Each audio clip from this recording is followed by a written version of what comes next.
तू ही रे माझा मितवा या मालिकेच्या आजच्या भागामध्ये इथे आता सगळेजण ब्रेकफास्ट करायला बसलेले असतात. ईश्वरी पोहे बनवते, इडलीसुद्धा बनवते आणि प्रत्येकाला त्याच्या आवडीनुसार नाश्ता देत असते. आकाशचं लक्ष पूर्णपणे आपल्या रूमकडे असतं, कारण नम्रता अजूनपर्यंत उठलेली नसते. तेव्हा आकाशचं लक्ष सारखं सारखं त्याच्या रूमकडे जात असतं. ही गोष्ट मामी, अर्णव आणि ईश्वरी सगळ्यांच्या लक्षात येते. ईश्वरी आकाशला विचारते, पोहे देऊ का? तेव्हा इथे आकाश म्हणतो, हो चालेल. आणि ईश्वरी त्याला पोहे त्याच्या प्लेटमध्ये वाढते. तेव्हा आकाश आता हिम्मत करतो आणि अर्णवला म्हणत असतो की दादा, मी ऑफिसला थोडं उशिरा आलेलं चालेल का? तेव्हा इथे लगेचच वल्लरीला राग येतो. ती म्हणत असते, का ऑफिसला वेळेतच जायचं असतं, तुला का आज उशिरा जायचं आहे? काही गरज नाही, तू तयारसुद्धा झालं आहेस आणि तुझा नाश्तासुद्धा सुरू आहे. तू सुद्धा अर्णवबरोबर ऑफिसला जा. तेव्हा इथे अर्णव म्हणत असतो की हे बा आकाश, आज महत्त्वाची अनाऊन्समेंट आहे आणि आपली महत्त्वाची मीटिंगसुद्धा आहे क्लायंटबरोबरची, त्यामुळे आपल्याला आता निघावंच लागेल. मी अजिबात तुझी मस्करी करत नाही आहे. आज महत्त्वाचा दिवस आहे. तेव्हा बघ ना, राकेश जीजूसुद्धा लवकरात लवकर तयार होऊन ऑफिसला गेलेसुद्धा, तेव्हा आपल्यालासुद्धा निघून जायला हवं ना? वल्लरी म्हणते, अगदी बरोबर. हे बा आकाश, अजिबात वेळ वाया घालू नकोस, तुला जावंच लागणार आहे. तेव्हा इथे आता रमाकांत काका ईश्वरीला हाका मारतात. ते म्हणतात, ईश्वरी बाळा, माझा जप करून झालं आहे, माझ्यासाठी चहा आणतेस का? ईश्वरी म्हणते, हो आणते हां बाबा. आणि ती म्हणते, अर्णव सर, आकाश भाऊजी, तुमच्या दोघांचे सुद्धा टिफिन आहेत ना, ते रेडी आहेत, ते घेऊन तुम्ही ऑफिसला जा. तेव्हा अर्णव म्हणतो, ठीक आहे. ईश्वरी तिथून गेल्यानंतर अर्णवला फोन येतो आणि मीटिंगसाठी त्यांना उशीर झालेला असतो. तेव्हा अर्णव आणि आकाश दोघेही घाईघाईने निघून जातात. तेव्हा प्रेक्षकांनो, ईश्वरी म्हणते, अर्णव सर आणि आकाश भाऊजी गेले का? ते टिफिन इथेच विसरले. मामी, तुम्ही त्या दोघांना टिफिन घेऊन जायला आठवण का नाही केली? वल्लरी म्हणते, अगं त्यांना फोन आला, ते घाईघाईने निघून गेले, त्याला मी काय करू? ईश्वरी म्हणते, बरं ठीक आहे, मी जाऊन त्यांना ऑफिसमध्ये टिफिन देऊन येते. वल्लरी म्हणत असते, इथे या ईश्वरीची एकटीची एवढी लगबग सुरू आहे. नम्रता मॅडम अजून उठलेल्या नाही आहेत वाटतं, त्यांची सकाळ अजून झालेली दिसत नाही. आणि तेव्हा वल्लरी इथे नम्रताच्या रूममध्ये आलेली असते. नम्रता उशिरा आता उठून बसलेली असते. तेव्हा इथे वल्लरी म्हणत असते, काय गे नम्रता, अजून तुझी सकाळ झालेली नाही वाटतं. नम्रता म्हणते, नाही आई, मी सकाळी लवकरच उठते, पण काल जरा दमले होते ना, म्हणून आज थोडी झोप लागली मला. ती म्हणते, हो ग, दमली तर फक्त तू एकटीच होतीस ना, तुझी ती छोटी बहीण बघ ईश्वरी, ती तर किती कामं करत असते, सगळ्यांच्या आवडीनिवडी जपत असते. कुणीही तिला उलट बोललं ना, तरीसुद्धा उत्तरसुद्धा उलट देत नाही, ती सगळ्यांचं ऐकून घेते. जरा तुझ्या बहिणीकडून काहीतरी शिक. तिने इथे सकाळी उठून नाश्ता तयार केला, आकाश आणि इथे अर्णवचा टिफिन तयार केला, आणि तू इथे आरामात झोपून राहिली आहेस का? तेव्हा नम्रता म्हणते, नाही नाही, मी जाऊन आता पटकन स्वयंपाकाला लागते. तेव्हा वल्लरी म्हणते, एक मिनिट, अशी जाणार आहेस का पारोशी स्वयंपाकघरात? आम्हाला ते चालत नाही, आधी तयार हो आणि मग स्वयंपाकघरात जा. तेव्हा नम्रता म्हणते, इशू पण ना, मला उठवून का नाही गेली ती? निदान मला उठवायचं तरी ना जाताना. तेव्हा इथे अर्णवने आता महत्त्वाची मीटिंग घेतलेली असते. त्याच्यामध्ये त्याला राजेशचं कौतुक करायचं असतं. तो म्हणतो की सगळ्यांनी त्यांच्यासाठी टाळ्या वाजवा. बेंगलोरचं आपलं जे डील होतं ना, ते त्यांनी अगदी व्यवस्थितरित्या क्रॅक केलं. आणि तेवढंच नाही, त्यांनी आता एका प्रोजेक्टमध्ये तर इन्व्हेस्ट केलीच होती, अजून 2 प्रोजेक्टमध्ये ते आपल्याबरोबर काम करणार आहेत. त्यामुळे इथे आता मी एक महत्त्वाचं काम करणार आहे, ते म्हणजे राजेश जीजूंना इथे आता बोर्ड ऑफ डिरेक्टर याच्यामध्ये सामील करून घेणार आहे. ते आता बोर्ड ऑफ डिरेक्टरमध्ये सुद्धा असणार. ही गोष्ट ईश्वरीने ऐकलेली असते. ईश्वरी टिफिन घेऊन आलेली असते ना, तेव्हा ही गोष्ट ती ऐकते. तिला खूप मोठा धक्का बसतो. तेव्हा राकेश म्हणत असतो, अरे अरे अर्णव सर, हे काय करताय तुम्ही? एवढी मोठी संधी देताय मला. तेव्हा अर्णव म्हणतो, हे तुम्ही सगळं डिझर्व करता, हे तुम्ही अचीव केलं आहे, तुमच्या कामाने तुम्ही स्वतःला सिद्ध केलं आहे, मग एवढं तर तुम्हाला मी देऊच शकतो ना. तेव्हा ईश्वरी म्हणते, अर्णव सर. तेव्हा राकेश म्हणतो, अरे ईश्वरीजी, या ना, या प्लीज या. तेव्हा अर्णव म्हणत असतो, मी सिंदूर, तू इथे कशी काय? तेव्हा इथे जी तारा आहे ना, ती आता राकेशला कॉंग्रॅच्युलेट करत असते, कारण सगळेजण कॉंग्रॅच्युलेशन करत असतात ना. तेव्हा तारा त्याला इथे हक करायला जाणार, तेवढ्यातच राकेश म्हणतो, इथे नाही, माझ्या केबिनमध्ये येतेस का? आणि तो तिला केबिनमध्ये बोलावतो. तर इथे अर्णव ईश्वरीला म्हणत असतो, मी सिंदूर, तू माझी केबिनमध्ये वाट बघतेस का? मी माझी मीटिंग झाल्यानंतर तुला तिथे जॉईंट होतो. तेव्हा ईश्वरी म्हणते, ठीक आहे सर. त्यानंतर रमाकांत काका येतात, नम्रताला म्हणत असतात की नम्रता बाळा, तू माझी पोती बघितलीस का गं?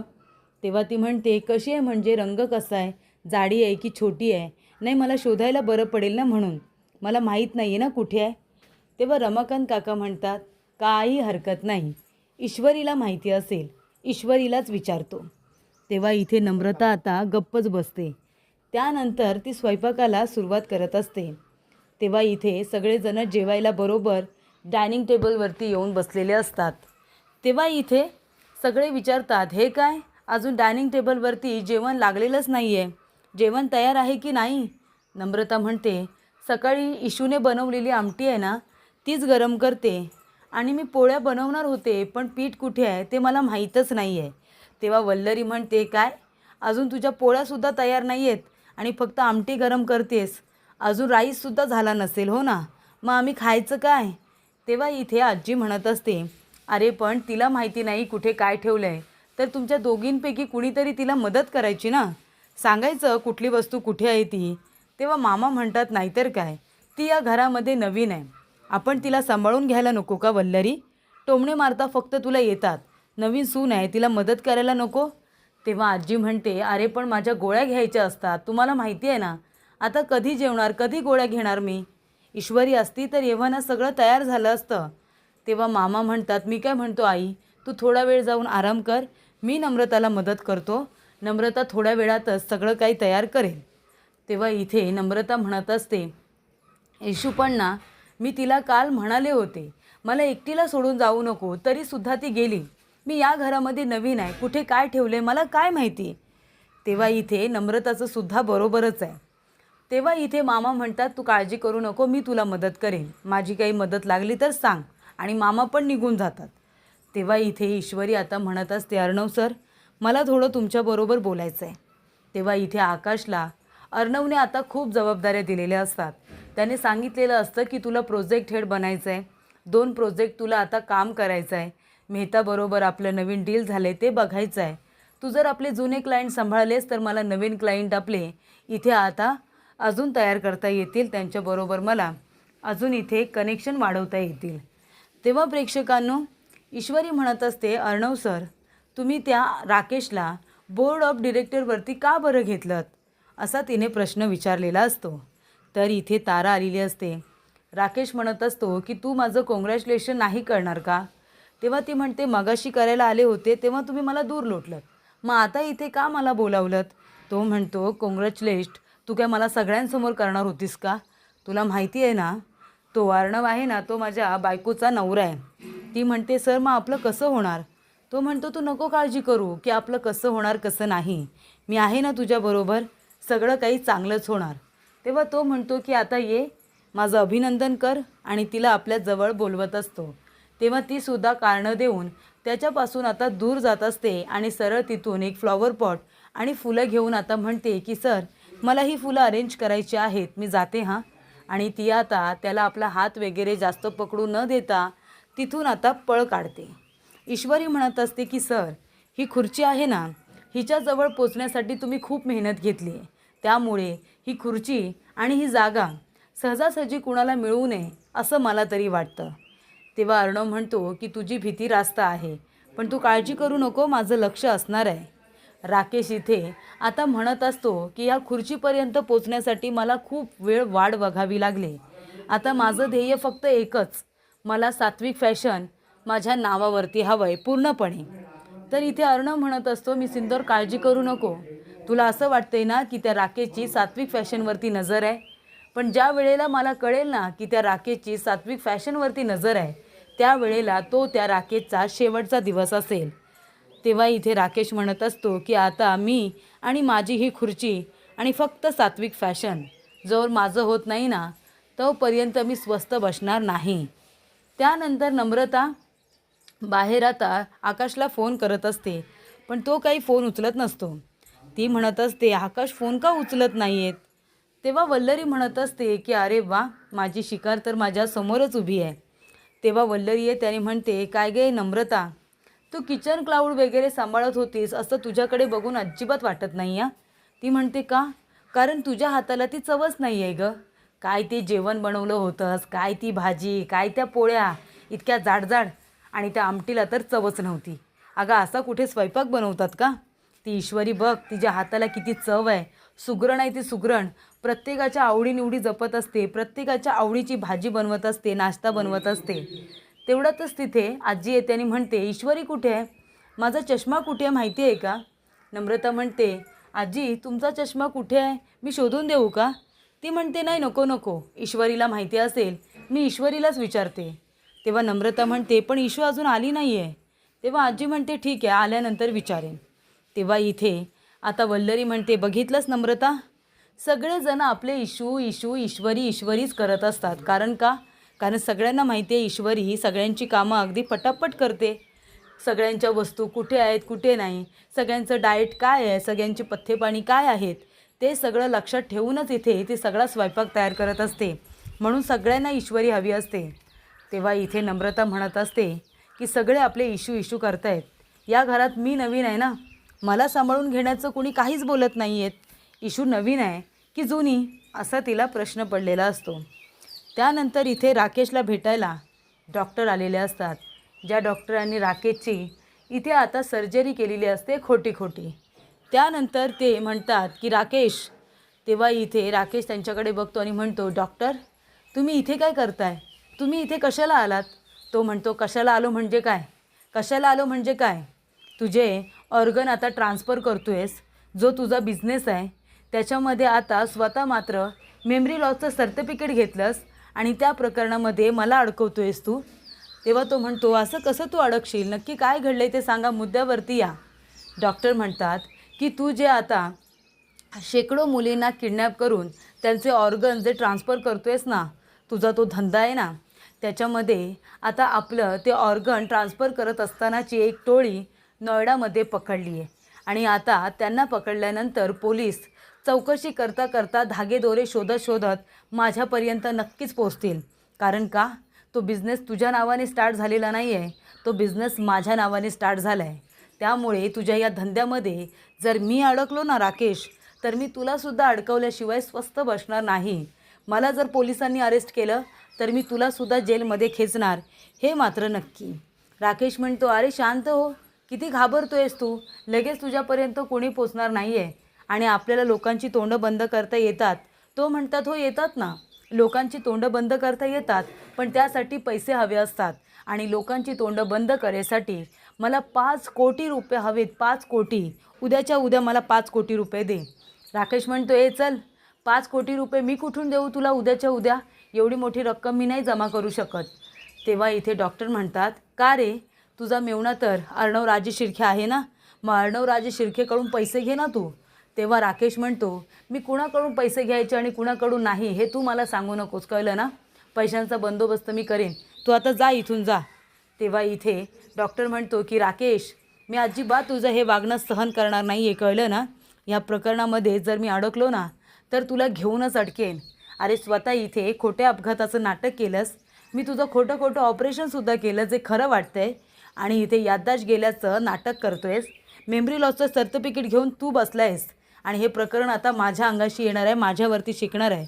कारण नाव तर माझंच येणार आहे ना, पण माझं नाव जर पुढे आलं ना तर तुला अडकवल्याशिवाय मी स्वस्थ बसणार नाही. तेव्हा इथे डॉक्टरने राकेशची कॉलर पकडलेली असते. तेव्हा ईश्वरी हे सगळं प्रकरण बघते आणि तेव्हा तिला त्यांच्यावरती संशय येतो, काहीतरी गडबड असं तिला वाटतं. ताराच्या हातामध्ये एक पेनड्राईव्ह असतं. तारा इथे पेनड्राईव्ह बघत असते आणि ते एका आता फ्लॉवर पॉटमध्ये टाकते, त्याच्यावरती फुलं वगैरे अरेंज करते. त्यानंतर ते फ्लॉवर पॉट घेऊन जात असताना समोरच येते ईश्वरी. ईश्वरीला बघितल्यानंतर ताराच्या हातातून ते फ्लॉवर पॉट खाली पडतं आणि फुटतं. तेव्हा त्याच्यामधून पेनड्राईव्ह बाहेर आलेलं असतं. तेव्हा तारा त्याच्यावरती पाय देते, बाजूला करते आणि पटापट आता त्या फ्लॉवर पॉटचे तुकडे उचलत असते. ईश्वरी म्हणते, अहो 1 मिनिट, हे काय करताय तुम्ही? हाताने कशाला उचलताय? ते हाताला लागेल ना तुमच्या. तारा म्हणते, नाही नाही, इट्स ओके, इट्स ओके. आणि ती आता पटापट ते सगळं उचलते आणि तिथून निघून जाते. तेव्हा ईश्वरी म्हणते, अशी का लगेच निघून गेली? तेव्हा इथे ईश्वरीला संशय आलेला असतो की काहीतरी गडबड नक्की आहे. पेन ड्राईव्ह तिने घाईघाईने उचललं आणि लगेच तिथून निघूनसुद्धा गेली. असं काय घडलं असेल? अशी का विचित्र वागली ही मुलगी? असा प्रश्न ईश्वरीला सुद्धा पडलेला असतो. ही काही लपवण्याचा प्रयत्न करते का? असा प्रश्न तिला पडतो.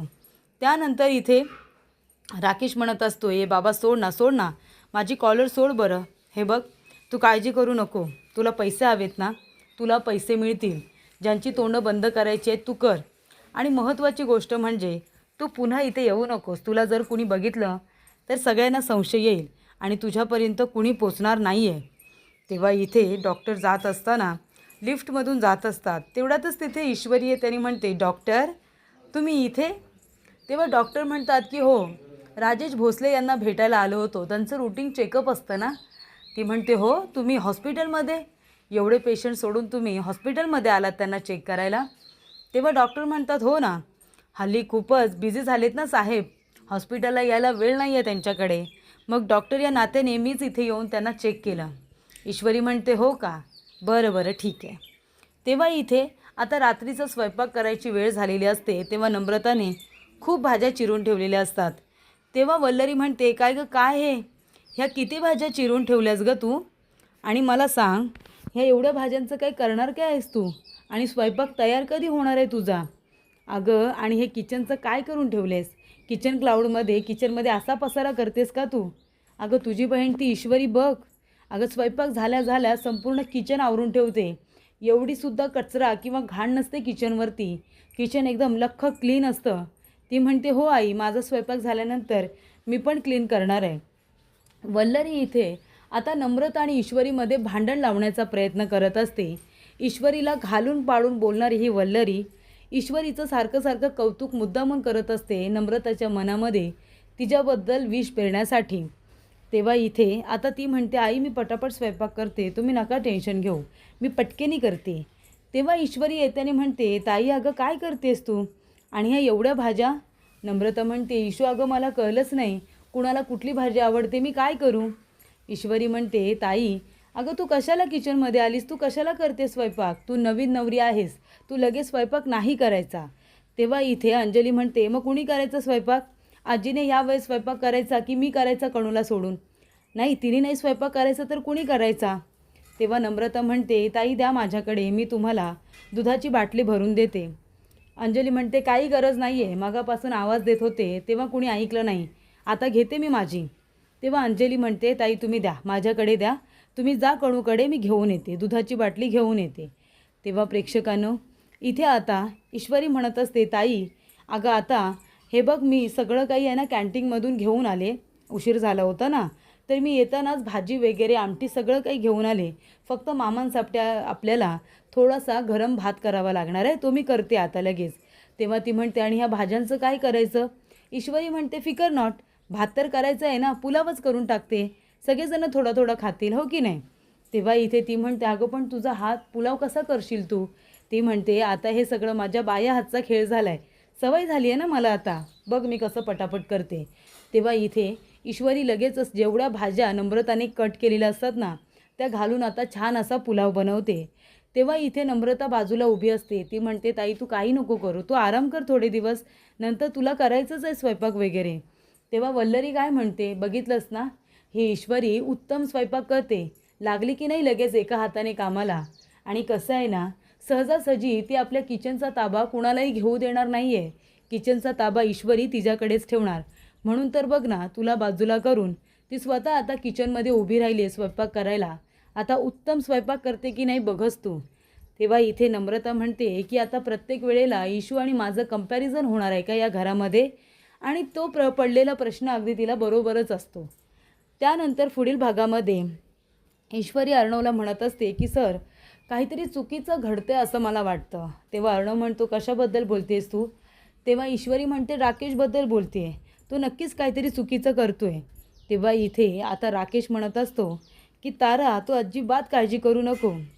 तो बिंडोक चिंटुकले आहे ना, त्याला काही कळणार नाही आहे की मी काय करण्याचा प्रयत्न करतोय. तेव्हा ईश्वरी म्हणते, सर, तो नक्कीच सात्विक फॅशन इथे हडप करण्याचा प्रयत्न करतोय. आणि ते डॉक्टर भेटायला आले होते ना राकेशला, त्यांच्यामध्ये नक्कीच काहीतरी बोलणं असं चालू होतं जे खूपच चुकीचं घडत होतं.